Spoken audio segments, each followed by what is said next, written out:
आकाशवाणी भोपाल से प्रस्तुत हैं प्रादेशिक समाचार।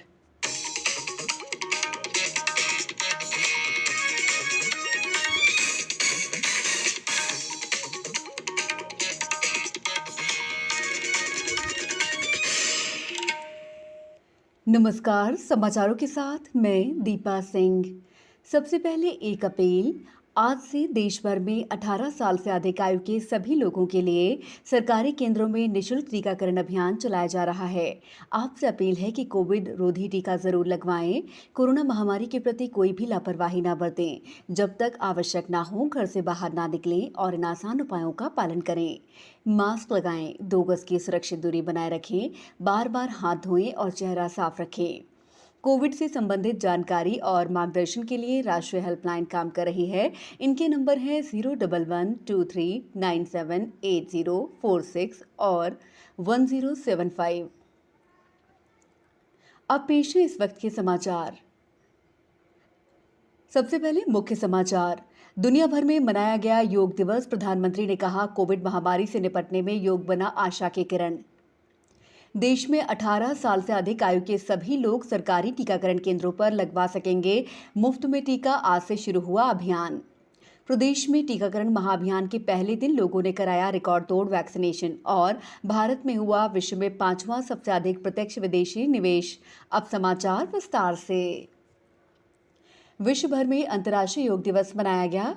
बड़ी संख्या में लोगों ने वीडियो कॉन्फ्रेंस के माध्यम से इसमें भाग लिया।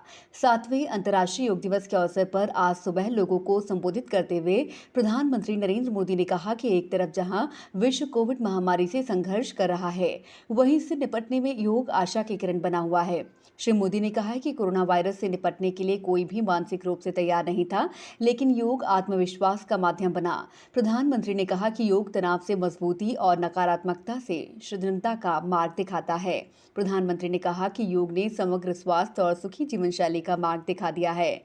उन्होंने विश्वास जताया है कि योग तन और मन को स्वस्थ रखने में महत्वपूर्ण भूमिका निभाता रहेगा। हमारे शिवपुरी संवाददाता ने बताया कि यहां सोशल डिस्टेंसिंग का पालन करते हुए उत्साह के साथ योग मनाया गया। शिवपुरी जिले में कोरोना संकट के बीच आज सोमवार को अंतर्राष्ट्रीय योगा दिवस मनाया गया। इस दौरान अंतर्राष्ट्रीय योगा दिवस को लेकर ऑनलाइन योगा कार्यक्रम आयोजित किए गए, जिसमें बच्चों से लेकर बड़ों ने उत्साह के साथ भाग लिया। शिवपुरी के मंगलम योग केंद्र में अन्य निजी स्कूलों ने ऑनलाइन योग कार्यक्रम आयोजित किए थे, जिनमें योग प्रेमी प्रतिभागियों ने भाग लिया। जिले में कोरोना महामारी के कारण योगा के सामूहिक कार्यक्रम आयोजित नहीं किए गए। कोरोना गाइडलाइन का पालन करते हुए सोशल डिस्टेंसिंग के साथ अंतर्राष्ट्रीय योगा दिवस मनाया गया।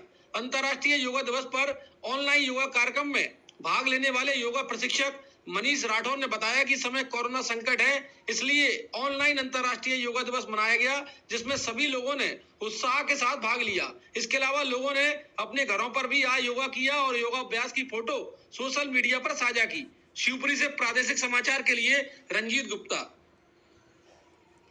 पन्ना भी घर पर ही रहकर लोगों ने योग अभ्यास किया। बड़वानी के जिला आयुष विभाग और नेहरू युवा केंद्र द्वारा आयोजित 3 दिवसीय योग प्रशिक्षण शिविर में जिले के 500 से अधिक युवाओं ने वर्चुअल तरीके से भाग लिया। सांची बौद्ध भारतीय ज्ञान अध्ययन विश्वविद्यालय के योग विभाग के छात्रों ने सांची स्तूप पर योगाभ्यास किया। चित्रकूट में दीनदयाल शोध संस्थान द्वारा वर्चुअल रूप में आभासी योग कार्यक्रम का आयोजन किया गया। केंद्र सरकार ने 18 साल से अधिक आयु के सभी लोगों को कोविड वैक्सीन निःशुल्क उपलब्ध कराने के लिए आज से अभियान शुरू किया है। 18 साल से अधिक आयु के सभी लोग किसी भी सरकारी टीकाकरण केंद्र पर मुफ्त में टीका लगवा सकते हैं। सभी सरकारी और निजी टीकाकरण केंद्रों पर पंजीकरण की सुविधा होगी। अब कोविन ऐप पर पहले से पंजीकरण कराना अनिवार्य नहीं होगा। राज्य कॉमन सर्विस सेंटर और कॉल सेंटरों की सहायता से नागरिकों के लिए टीके का स्लॉट बुक करने में मदद कर सकते हैं। रीजनल आउटरीच ब्यूरो और पीआईबी भोपाल द्वारा आयोजित अंतर्राष्ट्रीय योग दिवस पर आयोजित वेबिनार में योग विशेषज्ञ महेश अग्रवाल ने कहा कि योग एक ऐसा विषय है जो प्रत्येक व्यक्ति की जीवन शैली से जुड़ा महत्वपूर्ण अंग है। ये एक दिन या कुछ समय विशेष का नहीं, बल्कि जीवन शैली में उतारने का विषय है।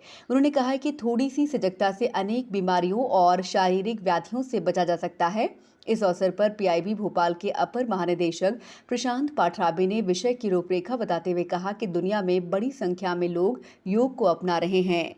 समाचारों में वक्त है ब्रेक का।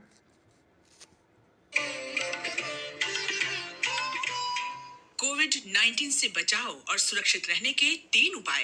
मास्क लगाएं, 2 गज दूरी है जरूरी, सुरक्षित दूरी रखें, हाथ और मुंह साफ रखें।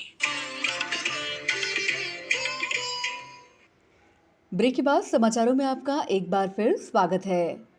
कोविड वैक्सीनेशन महाअभियान के दौरान प्रदेश के लोगों ने जागरूकता का परिचय देते हुए रिकॉर्ड तोड़ वैक्सीनेशन कराया। शाम 5 बजे तक 10 लाख के लक्ष्य की तुलना में 12,12,000 से अधिक लोग टीका लगवा चुके थे। अभियान के 5 घंटे के अंदर ही निर्धारित लक्ष्य के विरुद्ध 70% से अधिक लोगों ने टीकाकरण करवा लिया था। मुख्यमंत्री शिवराज सिंह चौहान ने बढ़ चढ़कर टीकाकरण के लिए प्रदेश की जनता का आभार जताया है। गुना में टीकाकरण अभियान के दूसरे दिन कल 22 जून का अवकाश रहेगा। इसके बाद 23 जून से पुनः टीकाकरण प्रारंभ होगा। रायसेन जिले में स्वास्थ्य मंत्री डॉक्टर प्रभुराम चौधरी ने साइकिल चलाकर टीकाकरण की शुरुआत की। राजगढ़ सहित तमाम जिलों में टीकाकरण का 100% लक्ष्य हासिल कर लिया गया। सतना में बड़ी संख्या में लोगों ने सेल्फी खींचते हुए दूसरों को वैक्सीनेशन के लिए प्रेरित किया। ग्वालियर में 300 टीकाकरण केंद्र बनाए गए और 60 मोबाइल टीमों को भी वैक्सीनेशन के लिए लगाया गया। मुरैना में मतदान की तर्ज पर वैक्सीनेशन महाअभियान संचालित किया गया। टीकमगढ़ में भी टीकाकरण को लेकर युवा वर्ग में अच्छा उत्साह दिखाई दिया। देवास में भी वैक्सीनेशन के लिए केंद्रों पर लंबी लाइन दिखी। मंदसौर जिले में युवाओं में खासा उत्साह नजर आया। ग्रामीण इलाकों में तो युवाओं को टोकन देकर टीकाकरण किया गया। धार में 5 जागरूकता मोबाइल वैन को हरी झंडी दिखाकर रवाना किया गया। नीमच जिले में 128 केंद्रों पर टीकाकरण हुआ। कोविड वैक्सीनेशन महाअभियान में प्रदेश के सभी जिलों के दिव्यांगजनों के टीकाकरण के हर संभव प्रयास किए जा रहे हैं। आयुक्त निशक्तिदन कल्याण संदीप रजक ने प्रदेश के दिव्यांगजनों और उनके परिजनों से आह्वान करते हुए कहा है कि इस अवसर का लाभ उठाते हुए सभी दिव्यांगजन टीकाकरण करवाकर सुरक्षित हो जाएं। संयुक्त राष्ट्र एक रिपोर्ट के अनुसार भारत में वर्ष 2020 में $64 अरब का लक्ष्य विदेशी निवेश आया। भारत विश्व में 5वां सबसे अधिक प्रत्यक्ष विदेशी निवेश हासिल करने वाला देश रहा। रिपोर्ट में कहा गया है कि 2020 में भारत में प्रत्यक्ष विदेशी निवेश 27% से बढ़कर $64 अरब हो गया, जो वर्ष 2019 में $51 अरब था। महाकालेश्वर मंदिर में दर्शन के लिए 28 जून से प्रारंभ होने जा रही व्यवस्था के तहत श्रद्धालुओं को एक ही गेट से प्रवेश दिया जाएगा और उसी से निकासी दी जाएगी। हालांकि प्रवेश और निकासी के बीच मार्ग में बंटवारा रहेगा। मंदिर के 4 नंबर गेट से श्रद्धालुओं को दर्शन के लिए प्रवेश दिया जाएगा और वहीं से श्रद्धालु निकासी कर सकेंगे।